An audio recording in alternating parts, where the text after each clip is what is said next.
আসসালামু আলাইকুম, শুভ সকাল। সবার কি অবস্থা? অনেক দিন পর একটা নতুন ভিডিও নিয়ে হাজির হলাম। তো গতকালকে আগের দিন আমার বার্থডে ছিল, মানে গত পরশু আমার বার্থডে ছিল। তো হঠাৎ করে আমার হাজব্যান্ড রাতেরবেলায় এসে সারপ্রাইজ দিয়েছে। আমি তো খুব রেগেছিলাম যে হয়তো আসবে না, মনে নাই, এরকম কিছু একটা। তো এটা ফুলের ছবি তোলাটা আজকের। তো ভাবলাম আজকে একটু নতুন কিছু করা যায়।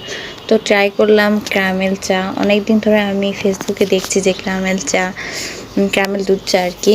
তো আমিও ট্রাই করলাম, জানি না হবে কি না। তো এই যে আমি চিনিগুলোকে গলিয়ে নিচ্ছি, নাড়তে হবে, না নাড়লে কিন্তু এটা জমাট বেঁধে যাবে।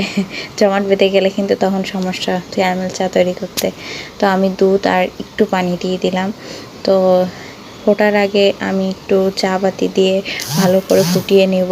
তো এই যে আমি চা পাতি দিয়ে দিচ্ছি।